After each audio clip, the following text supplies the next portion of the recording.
Hi, this is Professor JPS.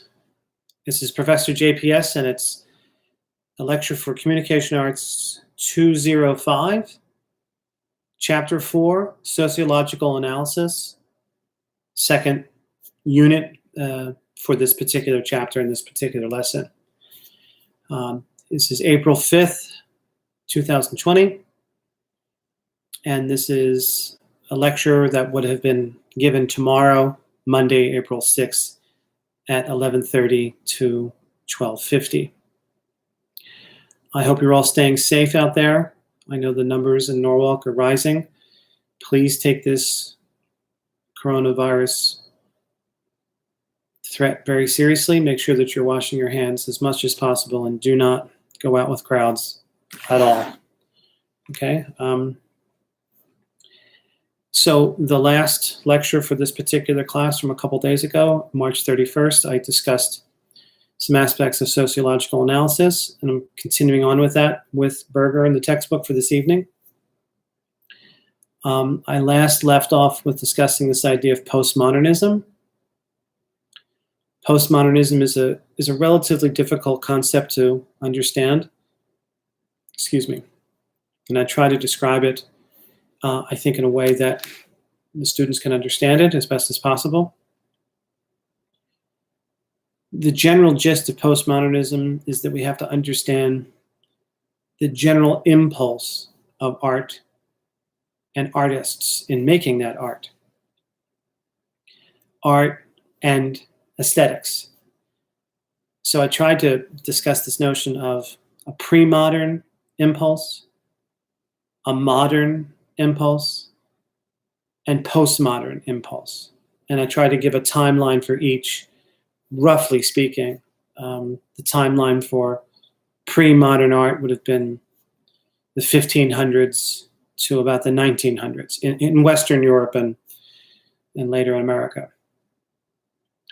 And in the pre-modern idea was the notion of unity, clarity, beauty, that audiences could see a picture of see a painting and understand it for its beauty and its ability to replicate life, or understand a poem to talk about emotions or love or what have you, or listen to a piece of music that sounded pleasing to the ear and emotionally cathartic and powerful, and so forth and so on.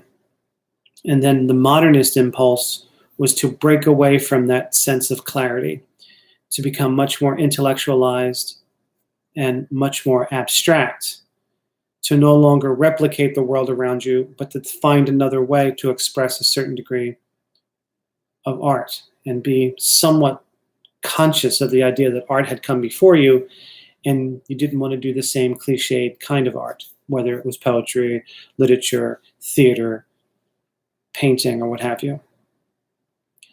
And that postmodernism is really something that's relatively recent in the art world. I mean, not recent as a couple years ago, but in the past 50 or 60 years. And that postmodernism has to do with the idea of utilizing pre-modern and modern impulses and kind of smushing them together. Okay, and that's a little bit of a difficult thing to understand at this level. And in fact, I think this course in some ways is a 300 level course that's being smushed down to the 200 level.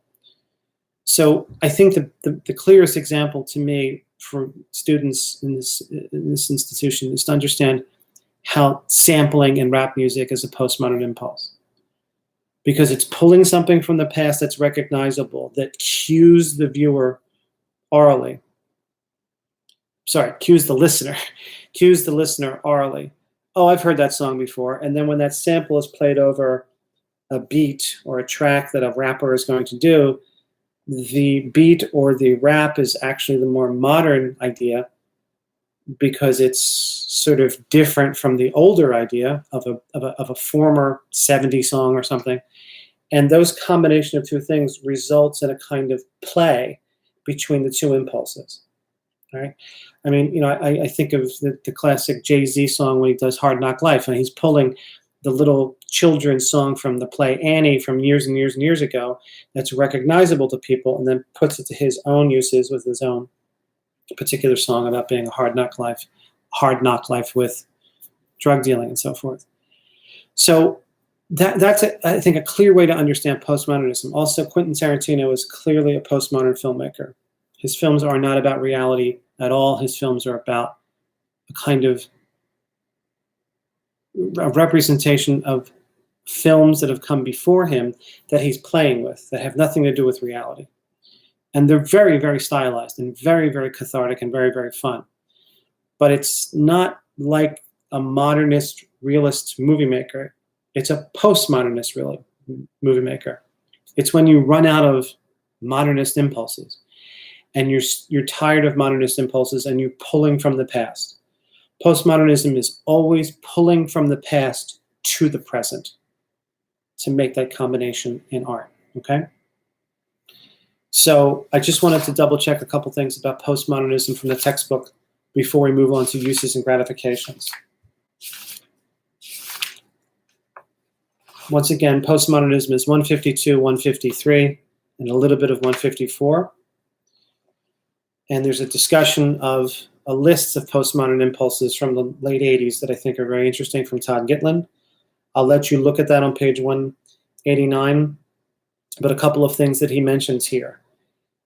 A postmodernism trope is a list, as if culture were a garage sale. So it's appropriate to evoke postmodernism by offering a list of examples for better or for worse.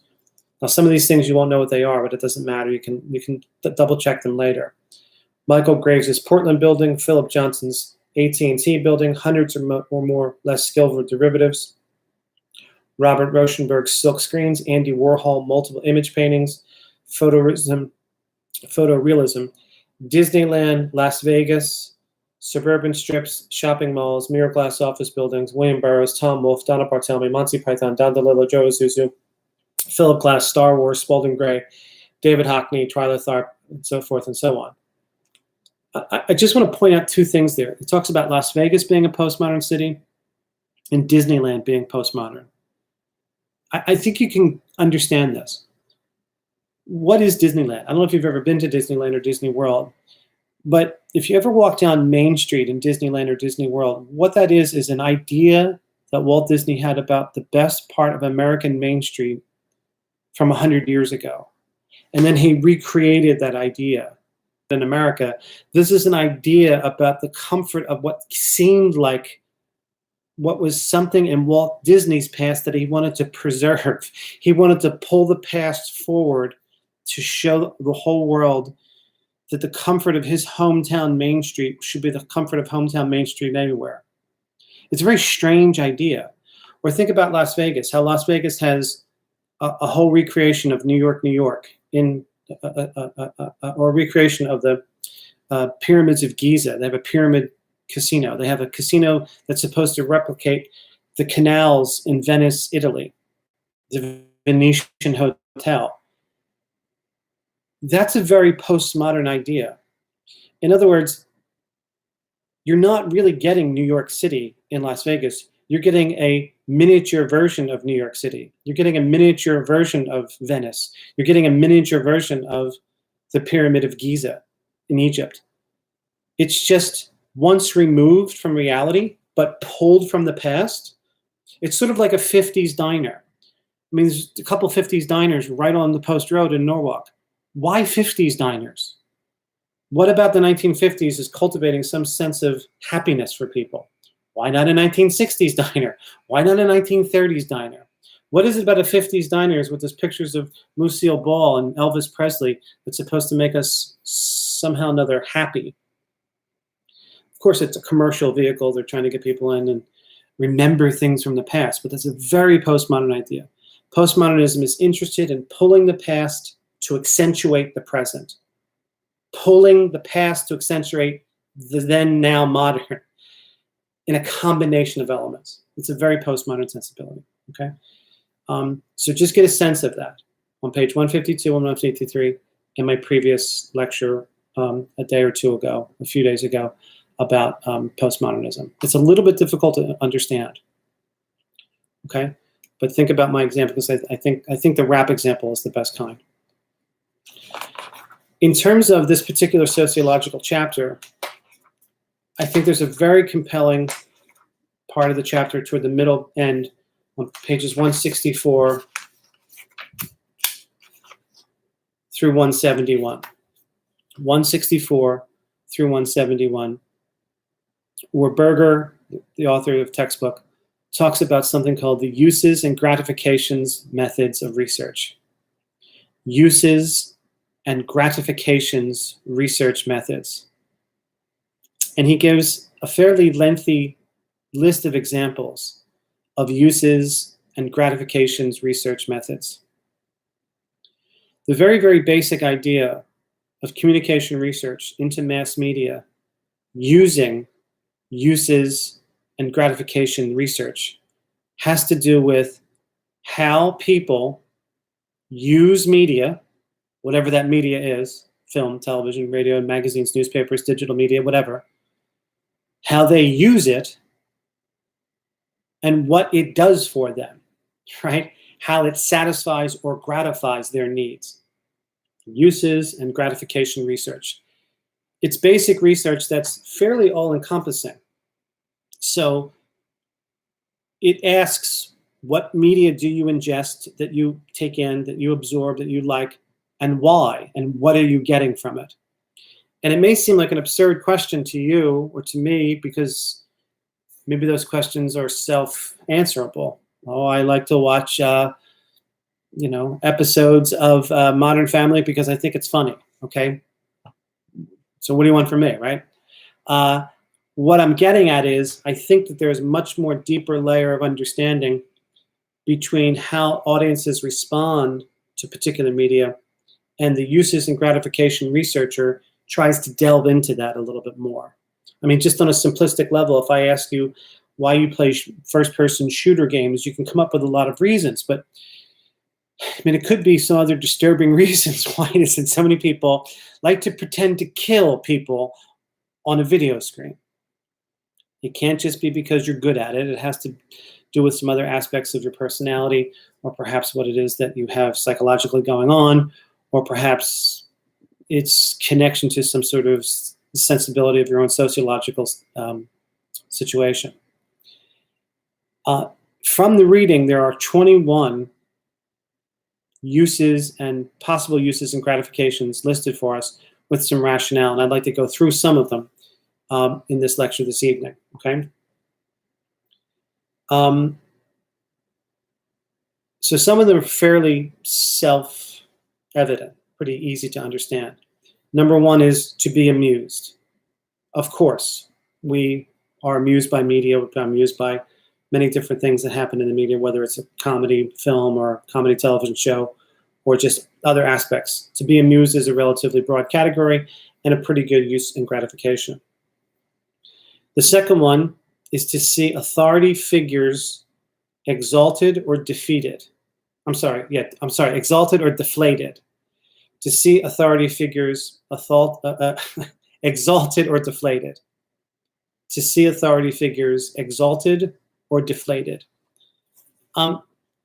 Since this is an election year, I think that that's an interesting notion of uses and gratifications. I think that many followers of our current leader like to see a figure exalted and other figures deflated. There's an interesting notion there that has little to do with policy or little to do with reality or little to do with lies, but a use and gratification feeling about seeing political figures exalted or deflated. That's something compelling in terms of politics with this idea of number 2 on page 165. A third one is to experience the beautiful. That's a pretty basic one, right? We see beautiful things in films. We hear beautiful things in music. We may see a beautiful painting at a museum or what have you.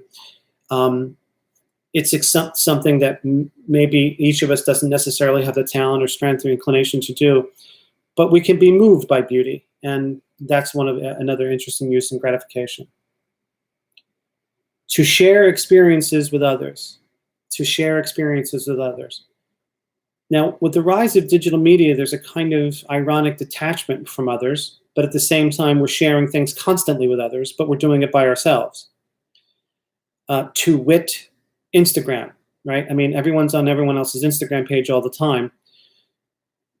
Why the need so desperate to show everything on Instagram? I myself, of course, don't have Instagram because I'm an old fart who doesn't know any of this stuff. I like to read magazines and watch ball games. But we do have a need to share experiences with others. Some of my favorite things to do in terms of watching films is to see a really well-received film with a large audience, particularly, say, opening weekend. I think that that's a fun experience to see that, to feel that, and feel other people sharing that sense of community. Okay. To satisfy curiosity and to be informed. To satisfy curiosity and to be informed.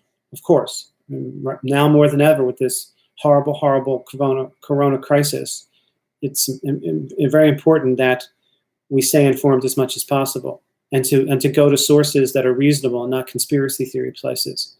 Okay, we all have our own particular political sensibilities, but if you stick to rational, reasonable sources of information, it will be helpful. It will be very, very helpful. And I think that we must be very, very careful about that. We shouldn't just look to things that we normally agree with. We should look at a couple different points of view, but I think limit them, because I think that the stronger ones will be the ones that will be better for you, with hard science and rational people making decisions about that. To identify with the deity and a divine plan. Well, this has to do with spirituality and religion. Certainly that's important to people, and that's a use and gratification that researchers would look into. That's viable and interesting. To find distraction and diversion. To find distraction and diversion. I think during this period when we're all staying home, it's really important to distract yourself from the very, very sad and difficult news. On one level, it's important to stay informed, like we did 2 items ago, but also you need some distraction. You need to enjoy something mindless and silly and fun and goofy. Stream an old show you like, watch a cartoon you like, take a long walk if you like, staying at least 6 feet apart from people. But yeah, distraction is also an important, compelling element of uses and gratifications, because it does have a use. To experience empathy. I wish more people would utilize media to experience empathy. Often if we see a film that or see a show or read a book that has a character that's very, very powerful and sympathetic, we can come to empathize with his or her dilemma, his or her problem, and feel as though we're walking in their shoes, and to feel something for the characters that are there. To experience in a guilt-free and controlled situation extreme emotions. Extreme emotions. To feel without guilt extreme emotions, such as love and hate, the horrible and the terrible, and similar phenomenon. Okay? Sometimes we look at films or television programs or websites so we can fulfill this sense of really being into it, or really, really hating the person on the other side of it, or the idea that's expressed. I think Twitter does this a lot. Okay? To find models to imitate. Okay? Ways in which we can find ourselves a role model, think through that, identify with that person, identify with that group, identify with that kind of music or that genre of film. To identify with something. To gain identity. The internet has made a lot of people gain identity, because it's given ways in which people who have been disconnected to connect.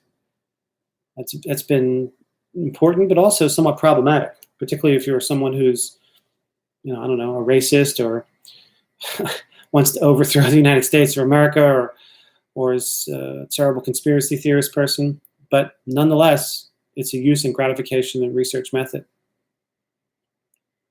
To gain information about the world, that seems pretty standard to understand. This is pretty obvious, but a good question would be, what are we learning from the media? What are we learning from Twitter? What are we learning from Instagram? So forth and so on, okay? You have to work a little harder to find that one out. To reinforce belief in justice, yes, I think. Sometimes this can be very disappointing. Um, but a research methods person would look to uses and gratification to see if people watch particular kinds of programs to see justice displayed. Cop shows, lawyer shows, even the real life shows with like Judge Judy or The People's Court. Why do we watch those shows? Right? Perhaps it has to do with this idea of justice, to see the bad get their just desserts. To reinforce belief in romantic love. Well, 100 years of romantic comedies have demonstrated to the world that romance should be represented in a particular kind of way. That's pretty much been a cliche. Decade to decade, they change slightly to fit with the styles of the time. But in general, we're taught how to love through media representations of love, besides our own biology and our own interest in our sexual desires. But we're pretty much following a blueprint that Hollywood has projected for us for the better part of 100 years. A research method person would ask that in terms of uses and gratifications. Okay. If you look, I have a daughter who's 12, and she grew up on Disney princess films. I mean, what are the message of all those films? Find a man, get married, and live happily ever after. Meanwhile, in the culture, more than 50% of the people who get married are divorced. More than 50%. So there's something not right there in terms of how love is represented and how love is lived out, at least in contemporary America. Uses and gratifications researcher would look into that.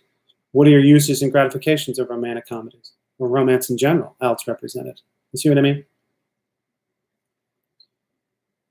To reinforce belief in magic, the marvelous and the miraculous. This is similar to the idea of fairy tales, what fairy tales teach us. And also, I think, more importantly, a research methods person in uses and gratification would ask this question of the franchise films, the superhero comic book films. Right? I mean, why do we have such a reinforced belief in people who have superpowers, right? How is that helping our everyday life? I mean, it amuses us and entertains us, I think. Maybe there's metaphors, but they're not real, right? I mean, but they're not even about reality. That's what's interesting. If I were a research methods analyst in uses and gratifications, that's what I would be asking people. Why are you seeing Avengers 14? What do you get out of that? Right? But you guys know I'm a crab about that kind of stuff, right? They make a lot of money. They're a lot of fun, but they don't make us think very much. I don't believe. Maybe I'm wrong. I don't know. To see others make mistakes. Yeah, part of us likes that, right? We like to see people make mistakes. Did you ever watch an episode of Cops and laugh at it? Of course you have, because you've seen dopey people being picked up by the police with a joint behind their ear, and they forget it's there, or they're really drunk, or they have barely any clothes on and are being picked up by the cops. We like to watch that stuff from the safety of our own home. We like to watch reality television where we feel better than the kind of fools maybe that are making themselves on the screen. We like to previously watch a show like Honey Boo Boo just to see how the other half lives, or those terrible, terrible shows where the children are dressed up in beauty pageants when they're 5 and 6 years old, over-sexualized. Very, very strange. But there's a certain vicarious thrill in watching other people do things we would never do. Uses and gratifications researcher would ask about that. To see order imposed on the world. Well, yeah, I suppose when Batman and Superman and Wolverine and whomever all make the world better, we feel a little bit happier when we leave the movie theater. Or perhaps even in real life when we watch some things on television. Perhaps when this corona thing ends, we have some answers and maybe a vaccine that will see order imposed on the world again. A research method person would ask about how we get into that. To participate vicariously in history. Well, yeah, there are plenty of representations of history in films and television, books. We like to see that stuff. We like to see historical stuff. Why? A researcher would ask why. What are you getting out of that? Okay. To be purged of unpleasant emotions. Yeah, I suppose, yes. Why do we go to horror movies? Right? Why do we purposely get ourselves all frightened in a darkened place with a bunch of strangers? Well, there's a certain thrill involved in that, right? Why do we see violent films, right?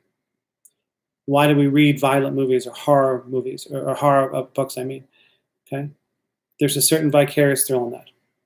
To obtain outlets for sexual drives in a guilt-free context. Well, you know, a research methods person working in uses and gratifications may talk to somebody about their interests in pornographic material, just to treat it, you know, with the seriousness it could be understood. I think that your generation particularly has grown up with pornography in a much more mainstreamed way and has gotten the wrong idea about what sexual and sensual and sexual drives are about as represented so superficially and quite misogynistically in pornographic material.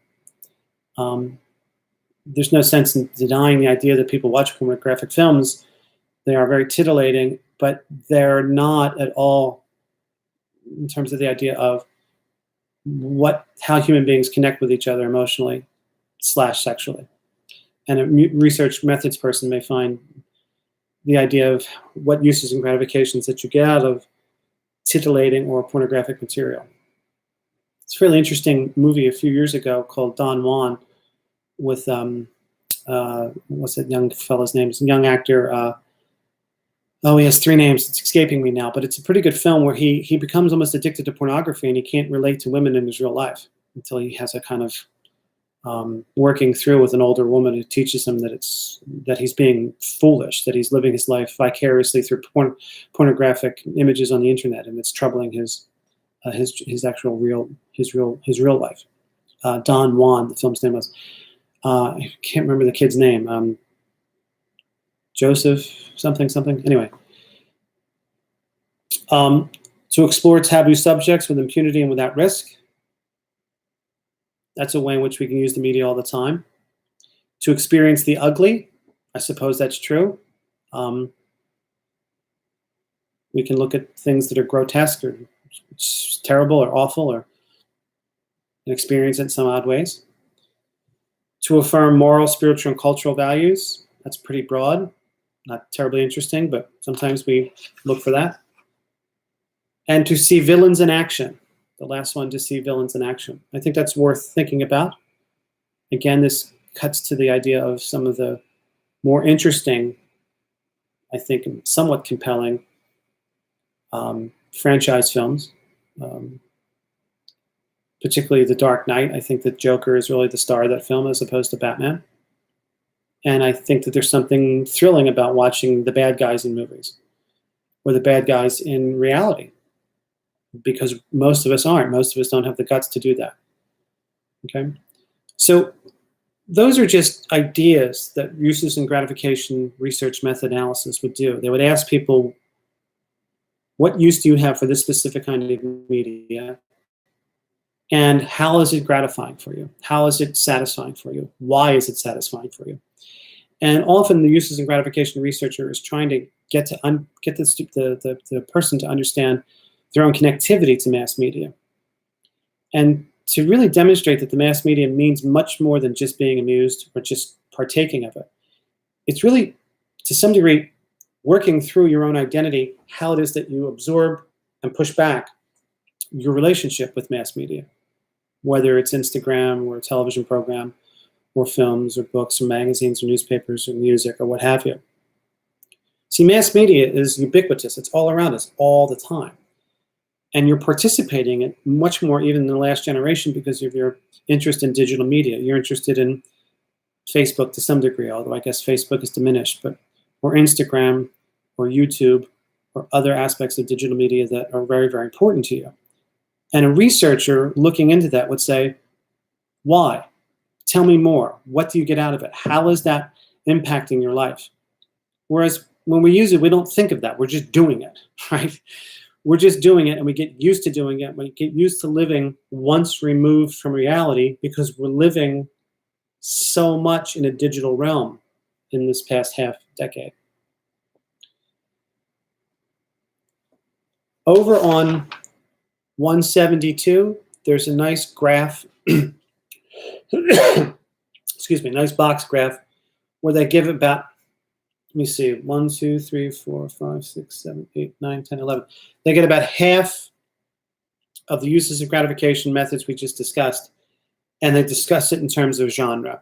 And I think that will be a useful page for you in terms of how the uses and gratification methods coincide, connect to specific genres, okay? And some of them I've already mentioned in my discussion with you, okay? So uses and gratification methods also, I think, will be a useful 21 choices to draw from if you're interested in your next presentation. You could make a nice presentation about talking about uses and gratifications, and you have 21 different versions of ways in which the uses and gratification methods research can be worked on and understood. And perhaps you yourself could talk a little bit about your Instagram page or whatever uses and gratifications you get out of first-person shooter games or romance films or what have you, okay? I'm trying to make it tangible for you because some of this stuff is very theoretical and it can be kind of difficult to be, okay, I get it on the superficial level, but what does it mean? We're trying to figure out how media affects us, okay? And how we affect our own choices with what we've understood through the media, okay? That's the gist of mass media and pop culture. Pop culture is much more than just what it is that we like or absorb or click onto. It has to do with what's up in here and in our hearts as well. It's more powerful than I think we realize. And this particular chapter, sociological analysis, is trying to discuss it from that very point of view, a sociological point of view, with some psychology in there and some semiotics in there and maybe a little Marxism in there. They all kind of collide in ways in which we can figure this stuff out, ways in which we can think about it a little differently, okay? So this lecture should suffice for this evening. For tomorrow's class, the class that's April 6th, and then I'll have another video up for Wednesday, which will talk a little bit more about this chapter, and then move to our next set of chapters that have to do with the maiden and the snake advertisement, which is chapter 8. And that particular one, I'm going to have to hold up the textbook right to the camera with some frequency.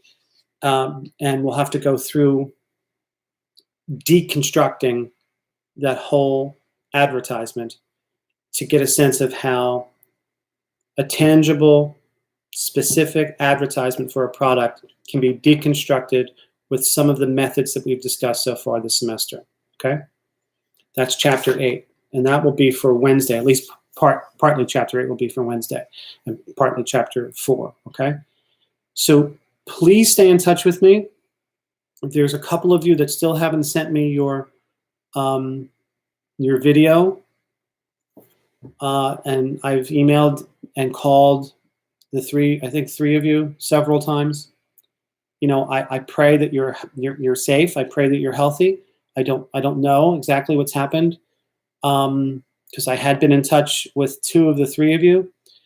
So, you know, God forbid that you're sick. If you are, you have my thoughts and prayers in my heart for you. But if if you're able to listen to this lecture, please just email me. Just let me know where you are. All will be forgiven. I just need to be in touch. Like, don't just blow it off and think, oh, I'm way too late. You're never way too late this semester. This semester is just such an oddity. This semester is the most difficult semester you'll have because of the difficulties of the coronavirus. But if you just haven't gotten around to it, please go to your NCC email. And for those of you who are hearing the sound of my voice, please try to link your personal email to your NCC email, okay? I'm not exactly certain how to do it, but I think you guys know how to do it. I think if you go to the banner page at NCC, I think there's an envelope icon that you can click, whatever. But even if you don't want to do that, just find your NCC email, okay? Do your best to do that. That's very important. Most of you have, and I appreciate it. Okay, so this is it. This is tomorrow's lecture.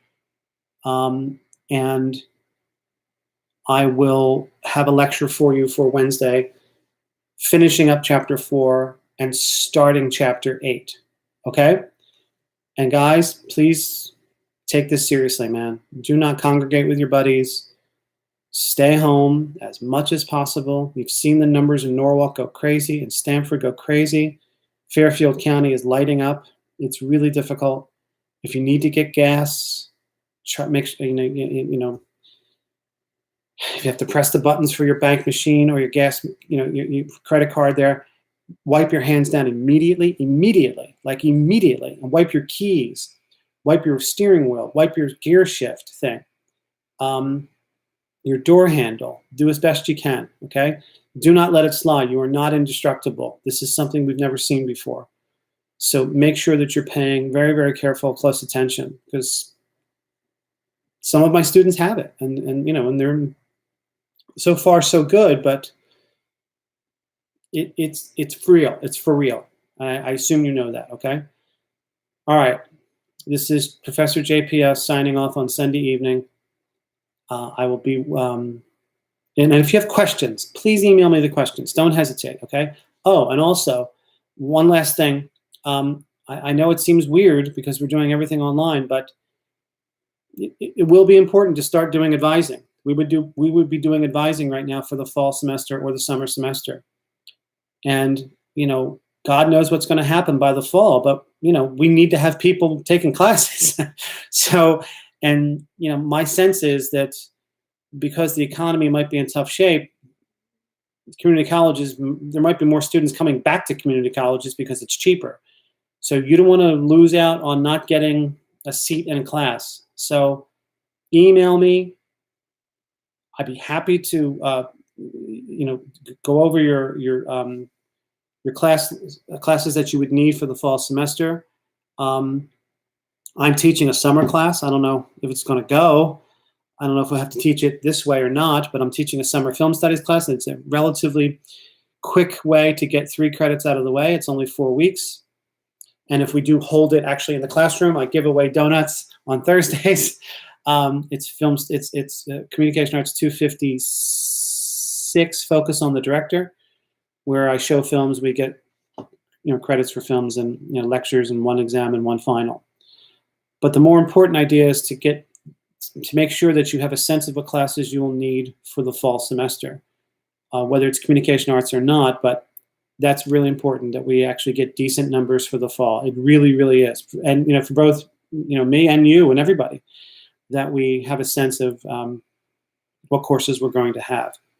So it's a little bit hard for me. I'm just making a blanket statement, but, I can't reach you. You have to come to me and say, okay, yeah, I'd like some advising on that. Okay. And the best way to do that is to go to the NCC website and download your degree evaluation as to where you are, or at least your transcript, so we have a sense of what courses you would need. Okay, that's real important. Okay. So good night and have a good couple of days. Stay safe.